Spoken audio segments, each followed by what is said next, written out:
Margaret Ann Windsor, and I was kidnapped from Buckingham Palace in 1941 and brought to Moulton, Alabama, given the name of a twin. Both twins were murdered by their mother. They were born out of wedlock, and the male twin was Carl Preston Dempsey. They gave me the name of the Peggy Ann Dempsey, the twin. I married Childers. So I was kidnapped from Buckingham Palace, and this is my Uncle George who helped in my kidnapping. He's with Roosevelt in 1939, the year I was born, kidnapped in 41. This is Roosevelt, and this is who's called the Queen Mom. She's Elizabeth's mother and the wife to my Uncle George, illegal George VI, that helped kidnap me and helped take down his own brother illegally. It was a forced takedown. Elizabeth Bowes, who I'm speaking of, is kin to the Rothschilds, and you get into the Rothschilds, Rockefellers. Kennedy was appointed ambassador to England during this time by Roosevelt. That's JFK's father, and JFK and his older brother flew in,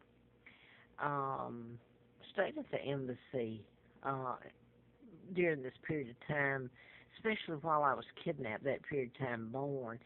But Joe Kennedy was appointed by Roosevelt and ambassador to England 36 till they kicked him out in 46.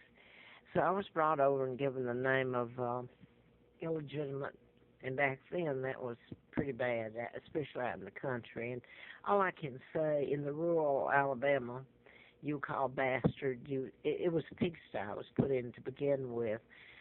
But I wanted to get to, this is my dad, Edward VIII. You won't find many pictures of him. This is the double, that imposter that married Wallace Simpson.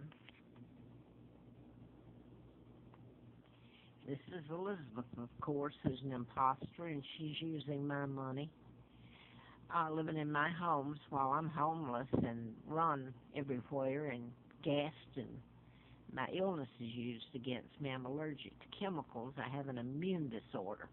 And the last year, since I was just totally thrown on the side of the road, couldn't get jobs anymore, I came to Roanoke, Virginia, and lived on the Appalachian Trail. By the way, the state of Virginia paid her. It was the year '07 when the mass shootings at next door here in Blacksburg, Virginia Tech happened. And she came through about that time, and it was so odd. I've been telling the people about mind control murders. I wrote about them. 76 till I had antifreeze put in me, April Fool Day of 80. Larry Flint was shot in Lawrenceville on March 6th of 78. And the congressman that I'd written about in the medical malpractice about mind control and programming people to shoot and kill, modify their behaviors, he even said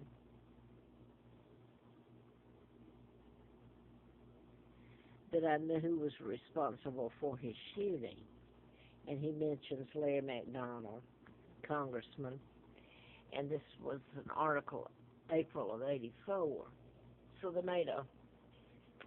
almost made a vegetable out of me. Going to send me back a vegetable to England, and that's what Mr. Flint said to me when I first met him out there. He said, "You don't have to tell me anything about yourself. I know everything there is to know. They were going to send you back a vegetable."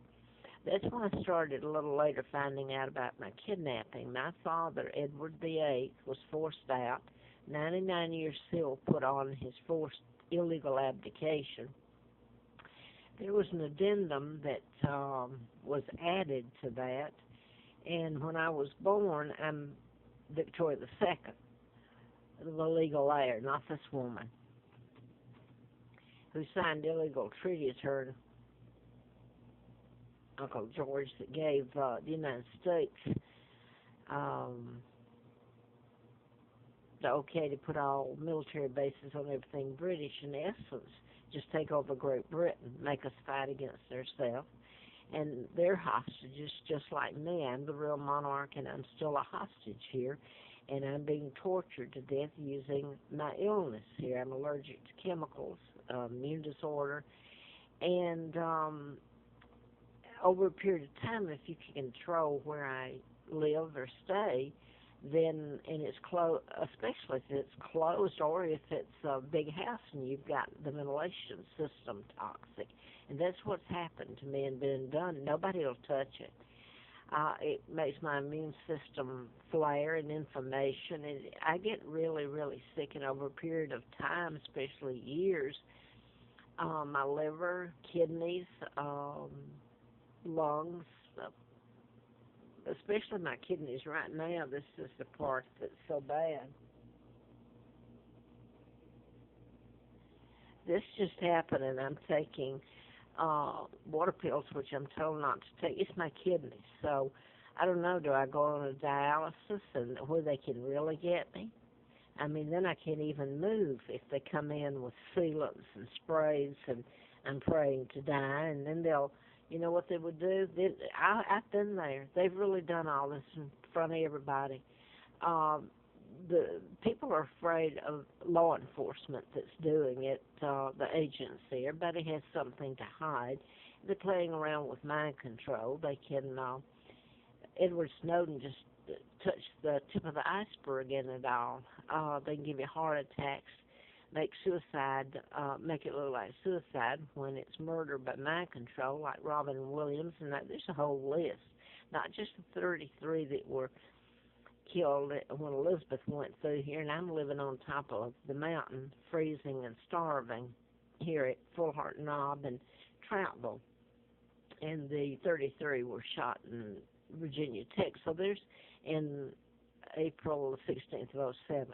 Now that I wanted to get to this though, my mom is sister to Georgia O'Keeffe, born Claudia Ruth O'Keeffe, born in Madison, Wisconsin, to my father, Edward VIII, who never married Wallace Simpson. I wanted to say that one of the things they've done, this is just an example, when I resorted to try to get off the side of the road, walking from one place to the other, trying to find my sons with no money whatsoever.